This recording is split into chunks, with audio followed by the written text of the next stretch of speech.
Hello there, and welcome to today's tutorial, Maya and Mesh, how to create lightning in Maya with Mesh tools. Let's jump straight in. Okay, so to get started we're going to need a couple of bits of geometry, basically for Mesh to put its points on, because it can't put it on the VDB, or we could put it on this model, but it'd be simpler just to create a sphere and put it on that sphere there. So let's go ahead and create that now.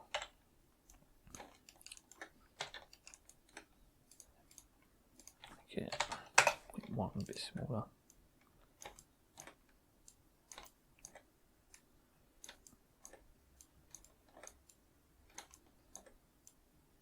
We want to call this source, and then create our target. It's up here.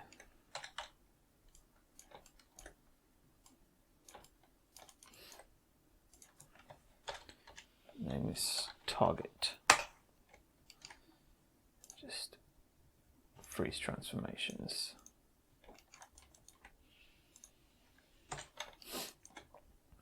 Now, with these, we want to go over to the Mesh tab and just create two Mesh networks. The first one, rename it to source Mesh, and second one,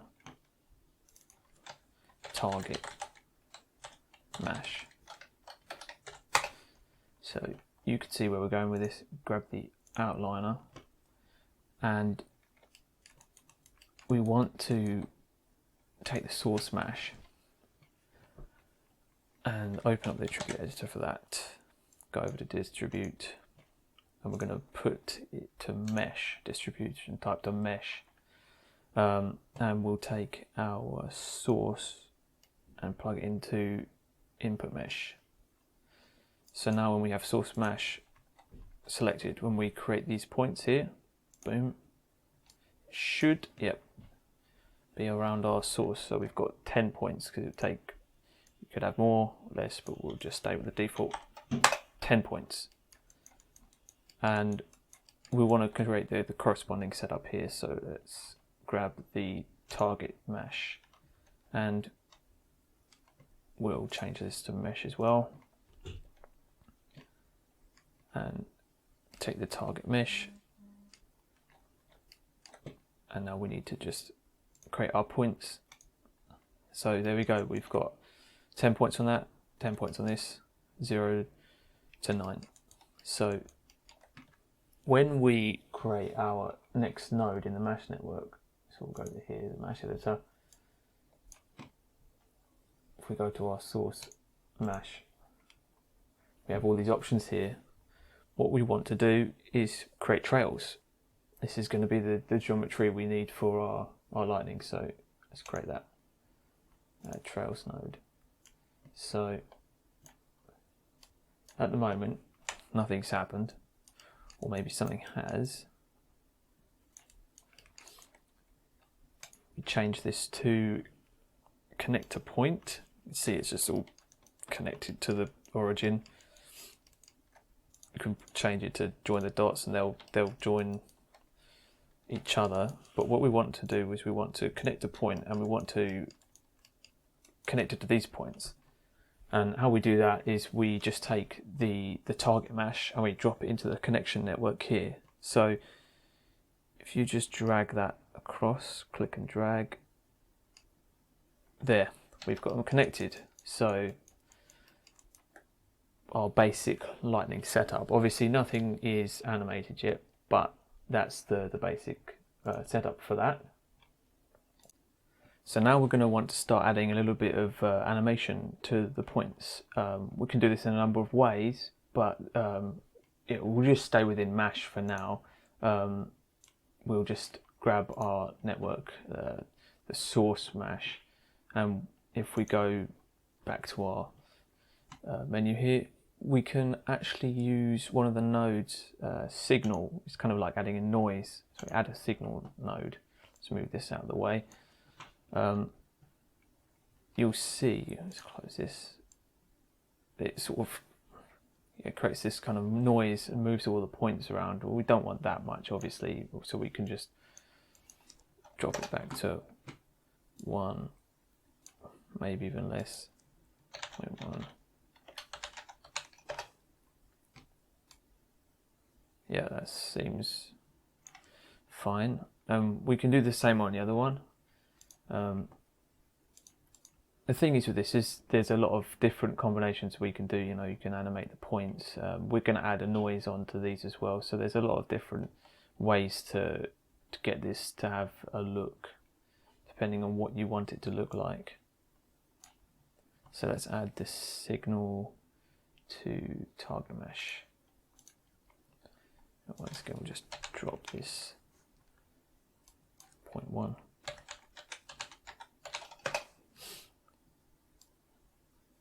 So just a little bit of movement there. Okay. What we're going to do next to get a kind of a jittery kind of animation in there, we're going to go back into our distribute. Now you see we've got this, we won't do it with our target. It's with, let's get the outliner again. Get our source mesh. So if we go to the source mesh distribute, you can see with the number of points, you can play with that number. If you have 2, you're just going to have 2 lines and so on. We'll just leave it at 2 for now. And if you change the seed in this one, obviously there's a movement there. We don't want it there. We'll go back to our target mesh, and in the target one, you can see when we change the seed, you get what the points change their location. So if you were to animate this, you basically will be creating this kind of Tesla coil effect, where the lightning bolts will be changing where they're pointing at per frame. You could put an expression in here and do it per frame, or you can just animate it. So what we'll do is we just key it. So set key, go to 120, and set key. Let's see how this animates. It's quite slow, so maybe we'll double that up. Set key.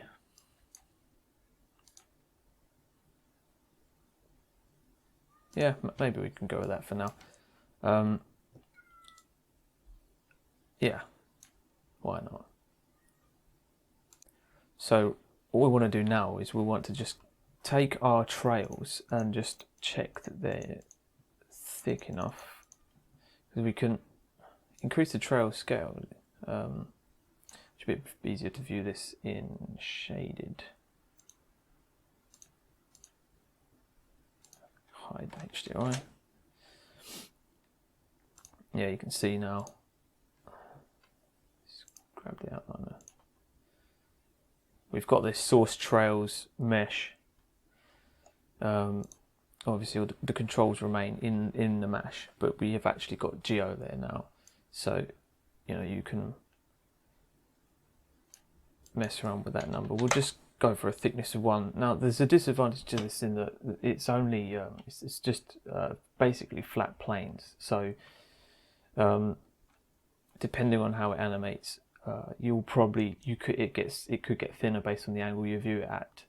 You could put an extrude on it, but for now we're just going to leave it as is. But what we will do, because we want it to have it's basically just 4 vertices, 2 here, 2 here, and one face. So there's not a lot of there's not much we can do with that. So if we just go to edit mesh and add divisions, and let's just maybe go for 3. We'll see how we get on with that to start off with, and then this is where we're going to create our lightning kind of effect. So if we go to deform, texture deformer,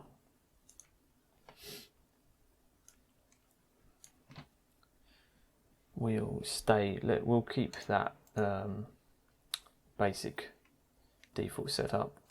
We'll create that.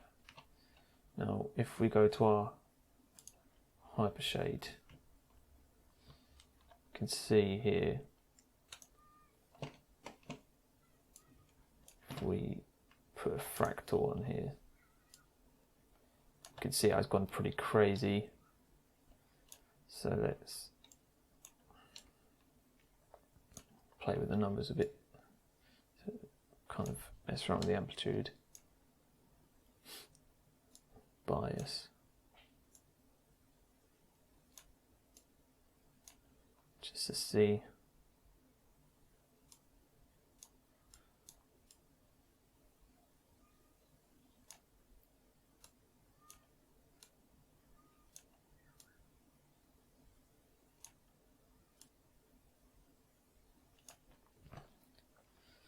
It's not looking quite how I want it yet. Could probably try and change our direction to normal, vector, normal, UV, nah, world space. Let's go with normal, just dial the strength down a bit. Play the offset. And if we go back to our texture deformer, lower the amplitude.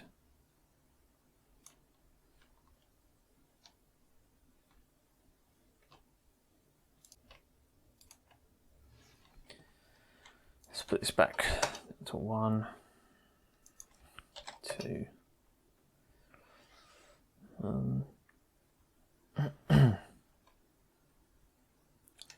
Minus 0.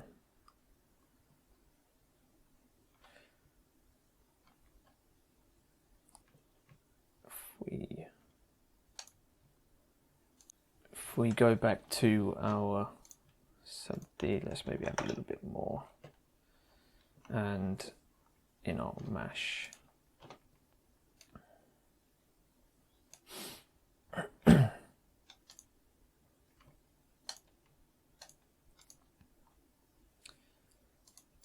go to our trails. Maybe we want it to be a bit smaller than that. 0.5 maybe. Ah, that's better. Okay, so maybe they were just a bit too thick. So that's looking better. Now let's go back to our noise in our texture deformer, and we want to animate it. So let's tick animated. I don't think it's going to be enough by default. I mean, it looks okay, but perhaps you want it to be a bit more frenetic. So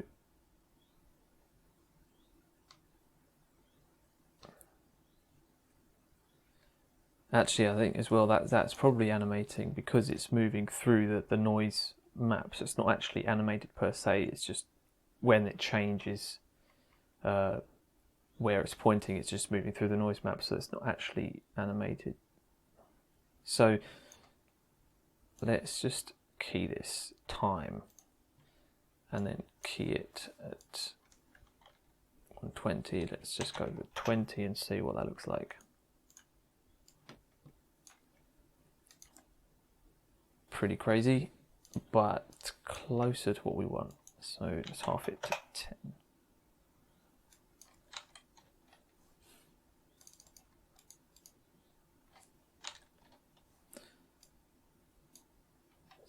Set key. Okay. Probably a bit too much still. Let's just knock it right back to set key.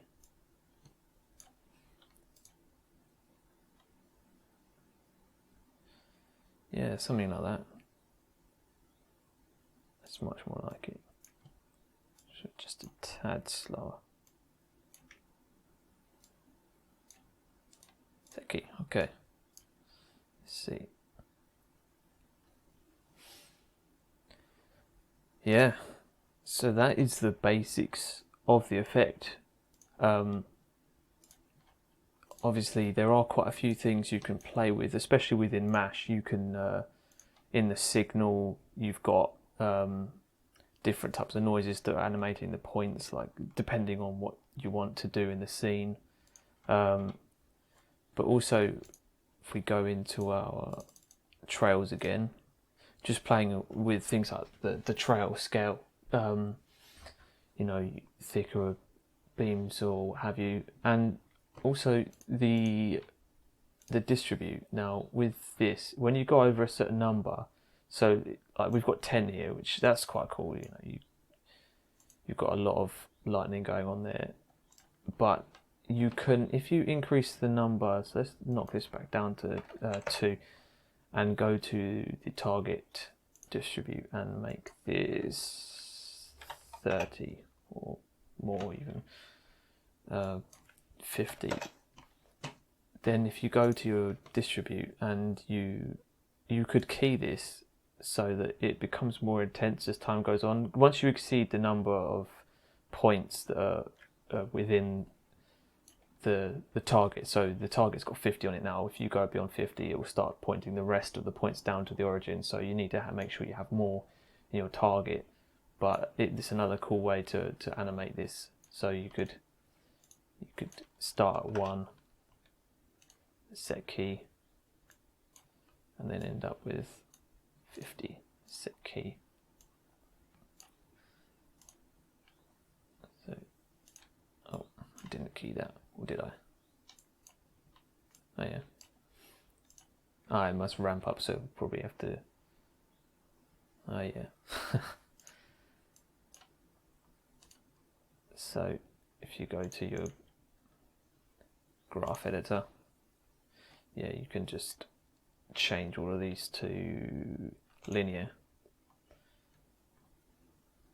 and then it's not going to ramp in as much. Well, it is for this effect. I think we didn't.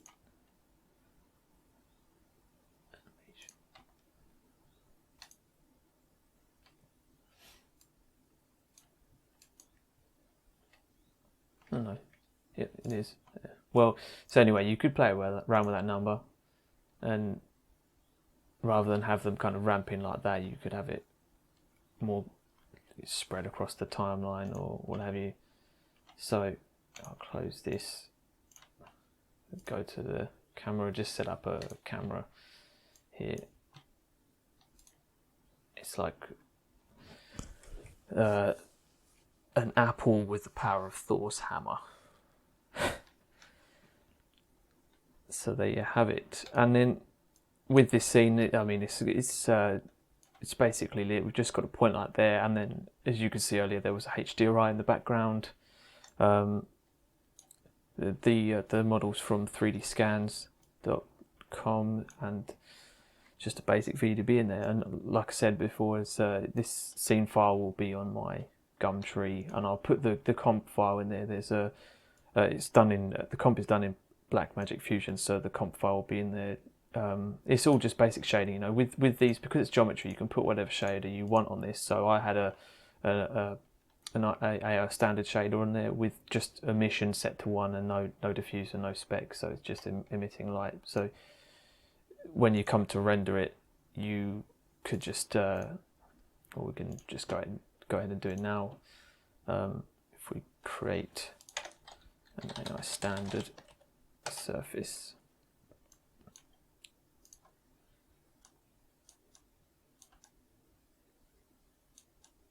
assign it to the viewport, turn this down, and the specular, turn the specular down, and go to emission, crank it up, and when we go to render that, should, yeah, so you've got this emitting source. And that's the other thing actually that I forgot to mention, is that we will need to take the meshes, the source and the target meshes, and make sure those aren't renderable before you go ahead and render. But I've got an emission pass in here, so you will just have the lightning in there. That's how it's done in comp, to just give it some glow. So there you have it, mesh lightning. If you enjoyed this tutorial and found it useful, please give us a like. And yeah, if you want to know more, or if you have any questions about the effect, just let me know down in the comments. Thanks for watching.